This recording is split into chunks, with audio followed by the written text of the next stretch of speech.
நான் அடுப்பில் பேன் போட்டுண்டு அடுப்பு ஆன் பண்ணிட்டுருக்கேன். நம்ம வந்து பிராமின் ஸ்டைல் ஆத்தென்டிக் வாங்கிபாத்துக்கு தான் பவுட்ரு பண்ண போகிறோம். இப்போது நீங்கள் எதில் எடுத்துக்கிறீங்களோ எவ்வளோ குவான்டிட்டியோ அதுக்கு தகுந்த மாதிரி பார்த்துக்கோங்க. ஆனால் கடலைப்பருப்பும் உளுத்தம்பருப்பும் சேம் குவான்டிட்டி வேணும். இப்போ இதை வறுத்துக்கலாம். தனித்தனியாக தான் கொஞ்சம் வறுக்கணும். இதை வறுத்துக்கலாம். கொஞ்சம் செவக்க எண்ணெய் இல்லாமல் தான் வறுக்கிறேன். பாருங்க, இவ்வளோ செவக்க வறுத்தா போதும். இதை இப்போ வந்து தட்டுக்கு ட்ரான்ஸ்ஃபர் பண்ணிக்கலாம். இப்போ இதே இதுலேயே ஒரு ஸ்பூன் மிளகு,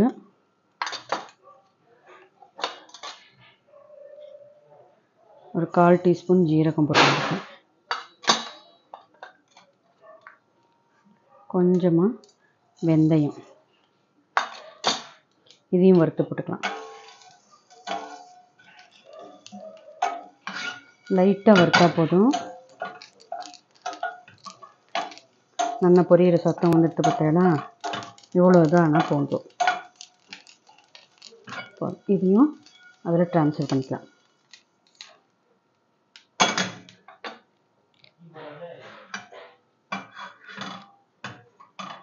இதோட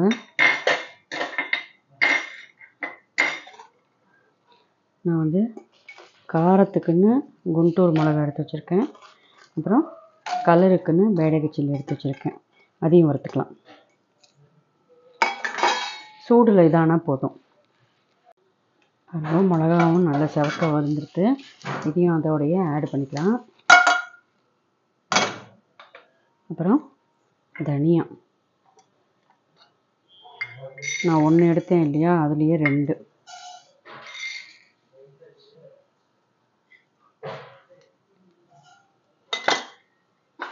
இதையும் வறுத்து அதில் ஆட் பண்ணிக்கலாம். தனியாவும் நல்லா செவக்க வறுந்துடுத்து. இதையும் அதில் ட்ரான்ஸ்ஃபர் பண்ணிக்கலாம்.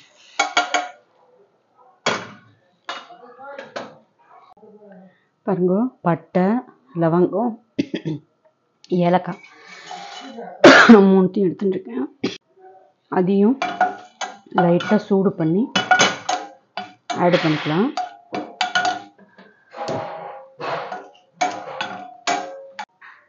இப்போ வெள்ளை எள்ளு அதுவும் நம்ம வந்து வறுத்துக்கலாம். லைட்டாக சூடு பண்ணிக்கலாம். இதுக்கு எவ்வளோ வேணுமோ அவ்வளோ போட்டுட்டா போதும். அதுவே பொரிஞ்சு வந்துடும் உங்களுக்கு. இப்போயே ஆரம்பிச்சிட்டு பொரியறதுக்கு. அவ்வளோதான். சூட்டில் நம்ம வந்து இதை தனியாக எடுத்துக்கலாம்.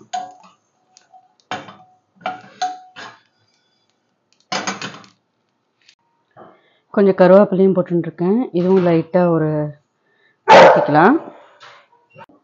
பாருங்க, கருவேப்பிலையை ஏன் நான் இவ்வளோ தூரம் வறுக்கிறேன் அப்படின்னாக்கா, இதில் இருக்கிற மாய்ஸ்சர் வந்து இருந்ததுனாக்கா பொடி வந்து ரொம்ப நாளைக்கு நமக்கு தாங்காது, ஷெல்ஃப் லைஃப் கிடைக்காது. அதனால தான் இங்கே பார்த்தலாம் மாய்ஸ்சர் இருக்குது தெரியுறதா. அதனால தான் இதையும் ஒரு வதக்கிட்டோம்னாக்கா, இதையும் கொஞ்சம் கிறிஸ்ப்னஸ் கிடச்சிடுதுனாக்கா நமக்கு வந்து ஷெல்ஃப் லைஃப் வந்து கிடைக்கும். இது பவுடர் வாங்கிபாத்து பவுட்ரு. இப்போ நான் இதில் அடுத்தது வந்து ட்ரை கோகோனட் தான் வறுக்க போகிறேன். ட்ரை கோகோனட் அதுவே கொப்பரை தேங்காய் தான். நான் டெசிகேட்டட் கோகோனட்லாம் போடல. கொப்பரை தேங்காவை வந்து இது பண்ண போகிறேன். இப்போ இதையும் வந்து அதில் சேஞ்ச் பண்ணிக்கலாம். பார்த்தா கொப்பரை தேங்காவை துருவி வச்சுருக்கேன் நான். இதில் வந்து நீங்கள் கொஞ்சம் வறுத்துக்கிறதுக்கு போட்டுக்கோங்க. நார்மல் தேங்காய் போடலை நான். ஏன் அப்படின்னாக்கா, உங்களுக்கு இது வந்து ஷெல்ஃப் லைஃப் கிடைக்காது.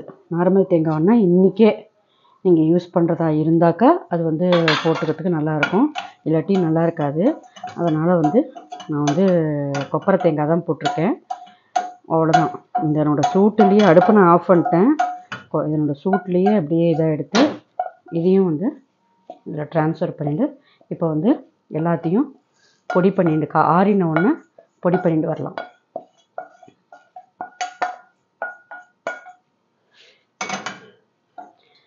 பார்த்தீங்களா, இப்போ இதெல்லாமே ஆறின உடனே பொடி பண்ணிட்டு வரலாம். இப்போது அதே வாணலி தான் வச்சுருக்கேன். அதே வாணலி தான் வறுத்தோம் இல்லையா, அதே வாணலி தான் வச்சுருக்கேன். அதில் கொஞ்சம் நல்லெண்ணெய் விட்டுக்கிறேன். இதுக்கு வந்து வாங்கிபாத்துக்கு நல்லெண்ணெய் ஊற்றினா ரொம்ப நல்லாயிருக்கும். அதனால் நல்லெண்ணெய் விட்டுக்கிறேன்.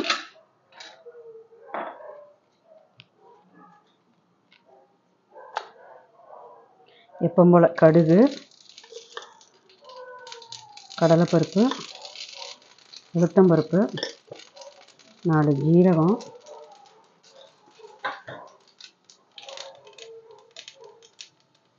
கருவேப்பிலை,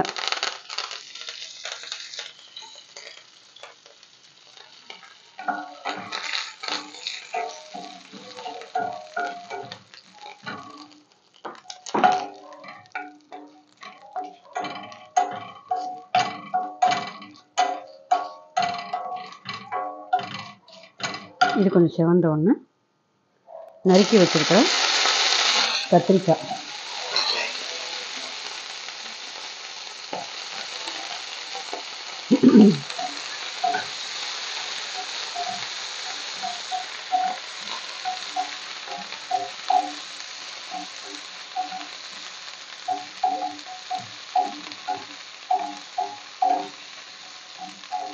இது ஒரு 10% குக் ஆகட்டும். இப்பயே வந்து புளி தண்ணியோ விடக்கூடாது. அதனால் இது ஒரு 10% குக் ஆகட்டும்.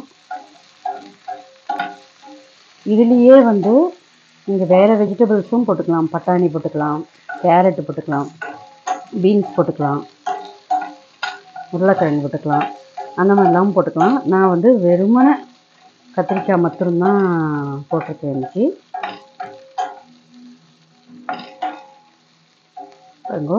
இவ்வளோ குக்காக எடுத்து இப்போது இந்த ஸ்டேஜில் கொஞ்சமாக புளித்தண்ணி, கொஞ்சமாக தான் புளித்தண்ணி விடணும், ரொம்ப தேவையில்லை.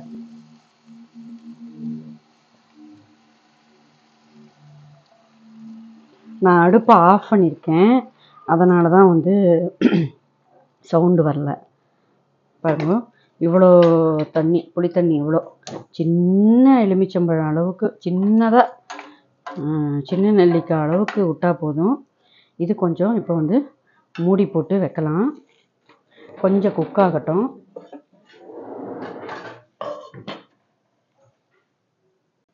பாருங்கள், இந்த மாதிரி கொதிக்கிறது இல்லையா, இந்த ஸ்டேஜில்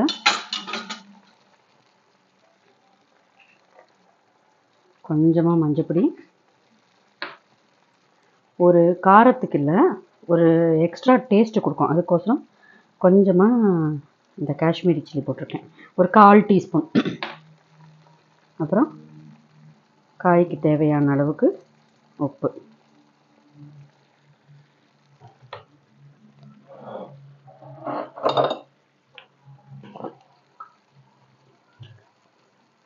அப்புறம்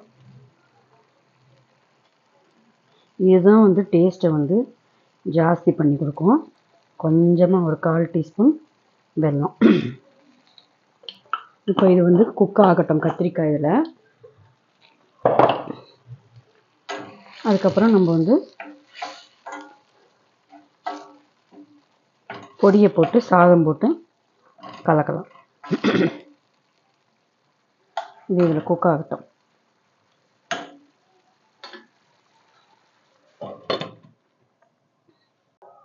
இங்கே பார்த்தல பொடி நல்லா திரிச்சு வந்தாச்சு. 1 2 நல்லா திரிச்சிருக்கு.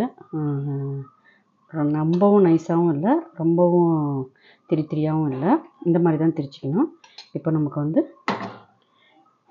இதை நல்லா ட்ரை பண்ணி இன்னும் கொஞ்சம் நல்லா காய வச்சுட்டு, சூடெல்லாம் போக காய வச்சுட்டு நல்லா ஏர்டைட் பாக்ஸில் போட்டு வச்சுட்டோம்னா நல்லா 2 மாதம் வரைக்கும் நல்லாவே தாங்கும். நீங்கள் வேணுங்கிறப்ப எடுத்து யூஸ் பண்ணிக்கலாம்.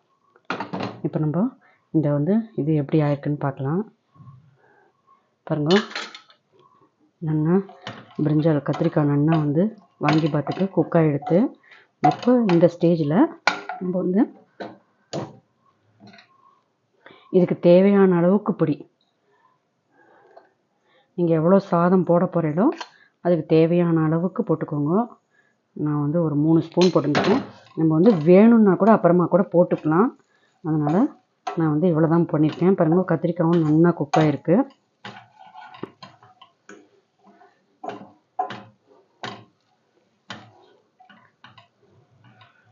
நம்ம உப்பும் போட்டிருக்கோம், ரொம்ப கலக்க வேண்டாம்.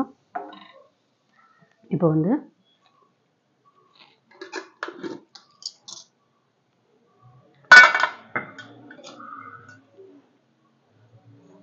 சாதமும் கஞ்சி வடித்து நல்லா வச்சுருக்கேன். இப்போ வந்து நம்ம வந்து சாதம் போட்டுக்கலாம். பாருங்கள், சாதம் கூட பாருங்க, நான் கஞ்சி வடித்து தான் வடிப்பேன். பாருங்கள் எவ்வளோ நல்லா பொல பொலன்னு வந்திருக்குன்னு. இப்போ வந்து நம்ம ஆட் பண்ணிக்கலாம்.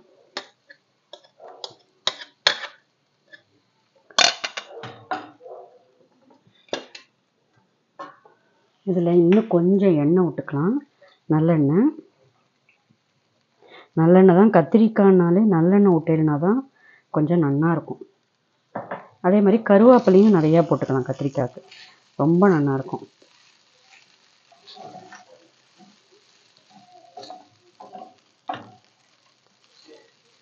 ரொம்ப நசுக்காமல் அப்படியே இதாக கலரணும்.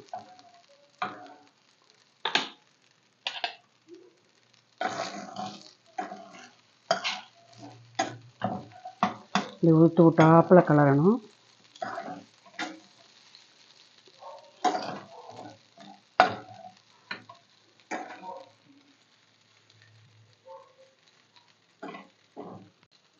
பாருங்க நல்லா கலந்தாச்சு.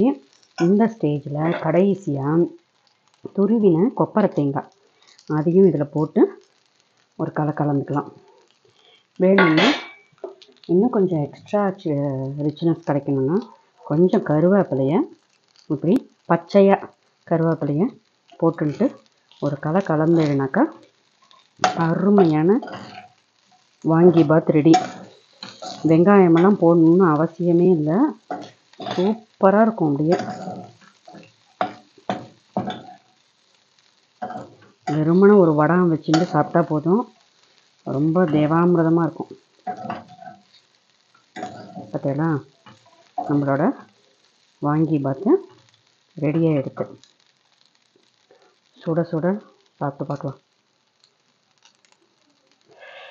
சூடாக இருக்க வர சாரி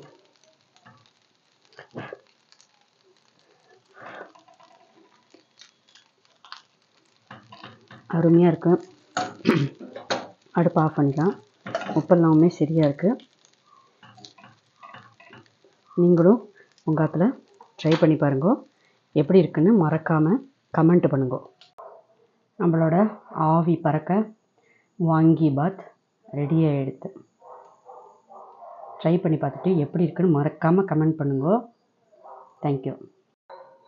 பார்த்தீங்களா, நான் வந்து வெறுமனை ப்ளைன் தயிரோட பூந்தி போட்டிருக்கேன்.